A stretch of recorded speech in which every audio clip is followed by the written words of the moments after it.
What's up, guys? Winter Kills here, coming at you with a Nekroz deck profile for August of 2019.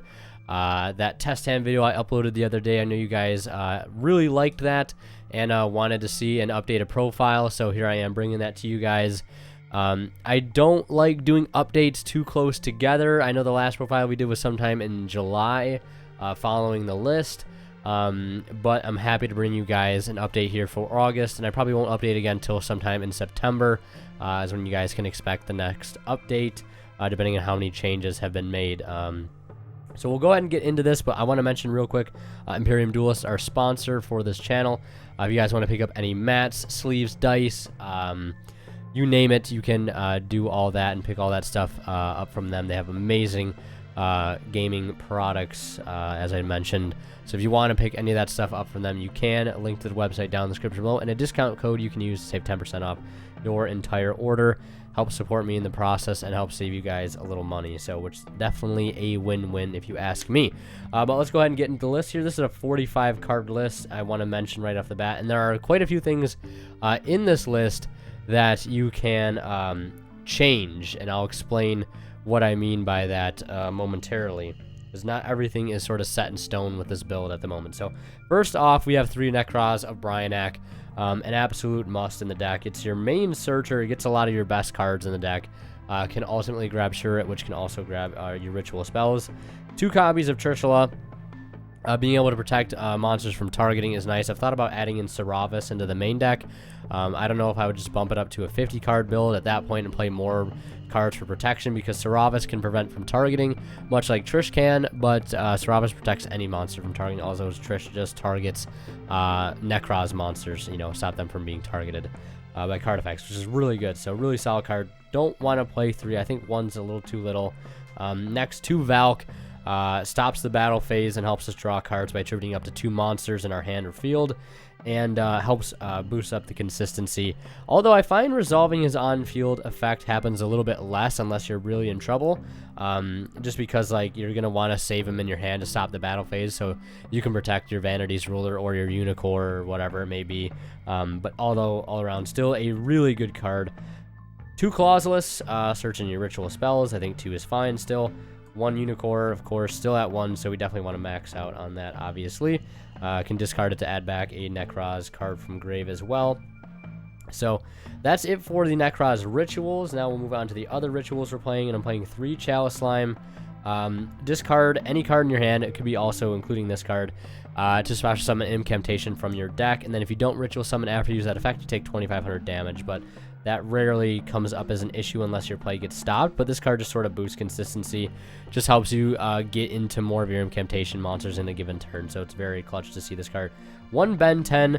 I was messing around with playing a build that had an Ida 10 and a Cyber Angel Natasha in here, but I haven't had enough time to test that build as of yet, and I probably will have time to test it more as we go on in the future, as a build that was inspired by, I think his name is GMJJ.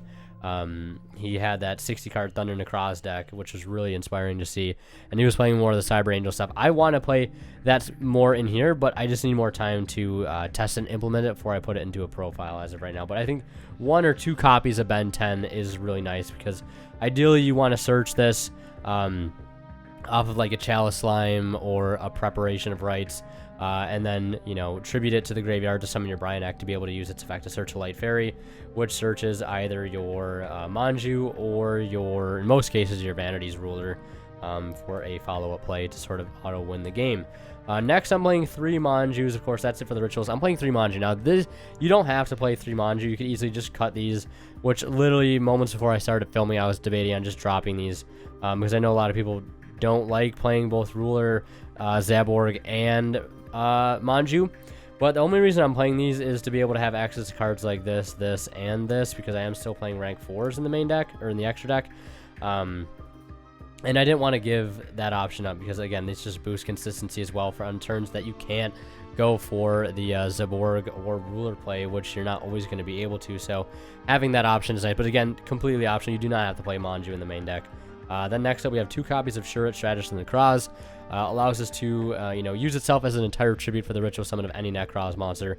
And if it's tributed, we get to search a Warrior Nekroz monster from our deck to our hand, which is very, very, very helpful. So we can either search Trish, Bryo, or Clauselus off that. So solid card there. Then next up, we have 3 copies of Zaborg. I don't believe I was running this last time around, but I might as well just go all in and run the 3 Zaborg with the 1 Vanity's Ruler.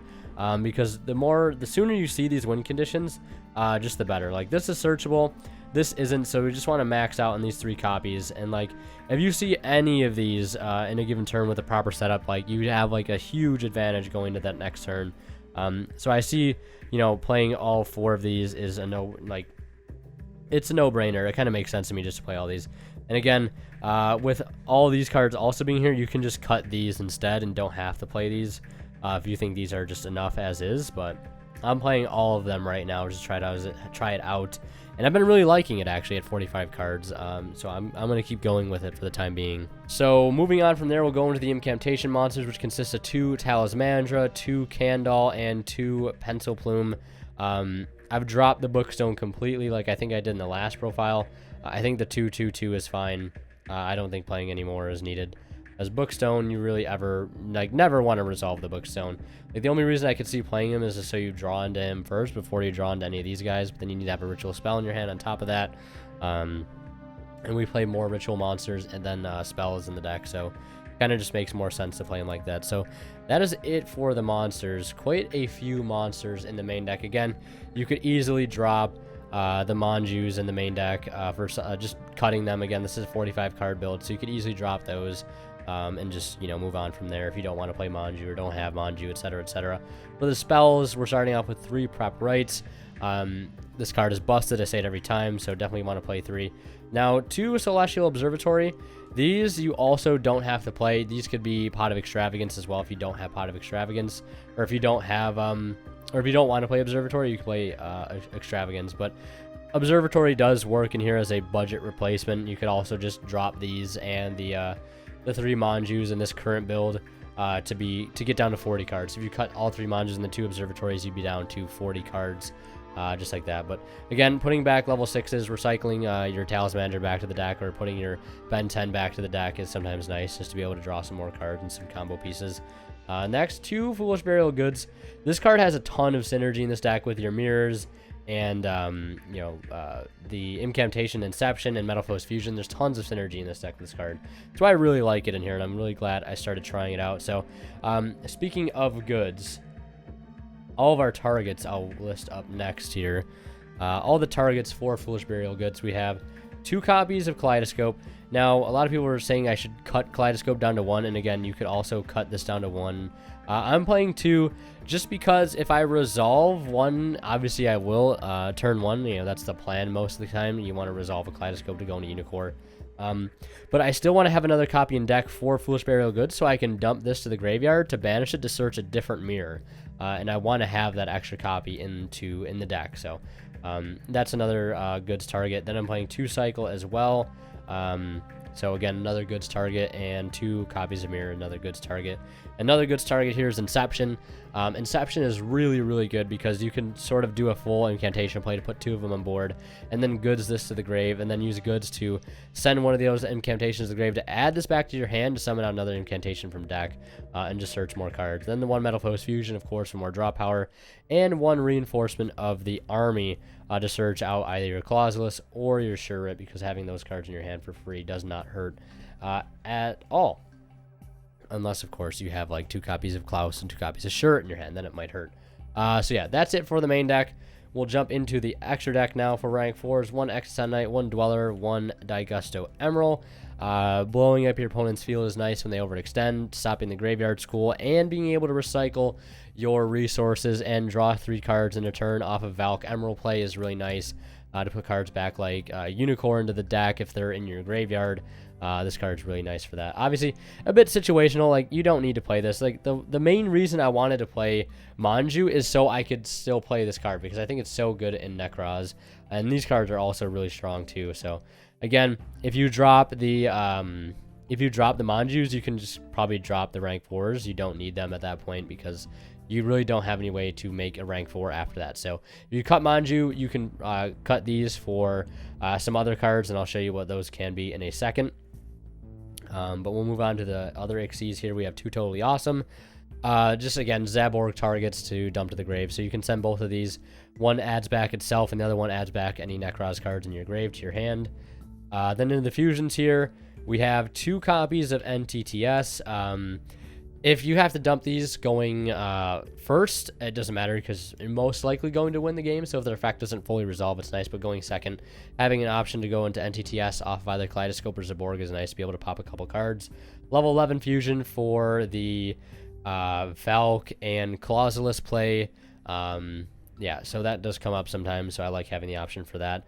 One thing I'm not playing in here is a level 10. I'm also playing level 12. I should have played that first. For Unicorn Valk, this is for Valk Chalice. I find those come up the most as options to go off your Kaleidoscope. Then 1 Omega for another Zaborg target. This is a level 6 target for Brio. 3 Herald of the Arclight, of course, for Kaleidoscope and Zaborg targets. And then we have 1 Leptis, the Sacred Flame. This card I've really changed my mind on because this card is so scary to deal with. Like a lot of times, let's say you have a board of like Trish, Valk, and like something else like a Brio or a field that you were made to push damage and that you can't really do anything else with other than link into this card. And then once you link into this, it gains a ton of effects. It gains, if you use 3 ritual monsters for it, it can't be destroyed by battle. It cannot be destroyed by card effects, and it cannot be targeted by card effects, and it also gains 2400 attack, bumping it up to 4800. So this card becomes a very big threat. And like I said, if you were going to drop the Manjus, I would drop, obviously, all 3 of these rank 4s. I'd probably add a second Leptis, the Sacred Flame. I'd also add a 3rd NTTS and a level 10 Synchro for whatever, really. I mean, if you were going to play Gungnir still, because I know I'm not playing Gungnir anymore because I just don't like drawing to Gungnir or Decisive Armor because they just don't do too much, especially since your goal is pretty much set in stone turn 1 to either pull off Zaborg or Vanity's Ruler, and those cards really don't help too much to do that. I get that they help protect them, but a lot of times, like Trish, at least for Unicorn or Valk, is enough in most cases to protect your Zaborg or your Vanity's Ruler.